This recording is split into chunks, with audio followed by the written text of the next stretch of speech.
అక్కడ ఇంకేదైనా వస్తే అనౌన్స్ చేస్తాడేమో, లేదా ఇంకా ఇప్పటికీ చాలా మందికి ఇల్లు 30 లక్షలు అతను ఇచ్చాడు, అందులో 10 లక్షలేమో ఇప్పటికి అతను ఉన్నప్పుడు 7 లక్షలు పూర్తయినాయి, ఇంకో 2 లక్షలు అతను దిగిపోయే నాటికి చేతికి వచ్చింది, 9 లక్షలు అయినాయి. తర్వాత వీళ్ళు వచ్చాక మొన్న మధ్యన ఒక 3 లక్షలు ఏమో ఇల్లు అనౌన్స్ చేశారు, ఇప్పుడు ఒక 5 లక్షలు ఈ 2-3 నెలల్లో ఉగాదికి ఏదో ఇస్తామంటున్నారు.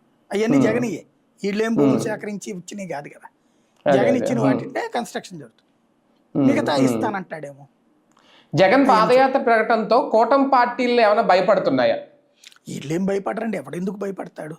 ఇమీడియట్ గా వాళ్ళ రియాక్షన్ గాని మాటలు గాని. బేసిక్గా ఇంతకుముందు చంద్రబాబు పాదయాత్ర అప్పుడు వైసీపీ విమర్శిస్తుంది, కాంగ్రెస్ కూడా విమర్శించేది.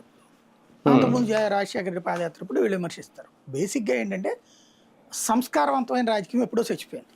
సంస్కారవంతమైన రాజకీయం అయితే పాదయాత్ర గుడ్, మంచిది, సమాజం నుంచి తెలుసుకోయా, ప్రజలు చెప్తారు కదా మా పాలన అద్భుతంగా ఉందని, నువ్వు వెళ్తే మా పాలన బాగాలేదని నువ్వు చెప్పే విమర్శలకు ప్రజలు బుద్ధి చెప్తారులే, పోని చెప్పచ్చు కదా తెలివిగా చెప్తే, నీ మీద నీకు నమ్మకం ఉంటే. అలాగే నువ్వు వెళ్తే రాక్షసుడివి, నువ్వు వెళ్తే నాశనం చేస్తావు అంటే అది ఏడుపు కొట్టే వ్యవహారం అవుతుంది, అంత. అదే కదా, రైట్ చూద్దాం.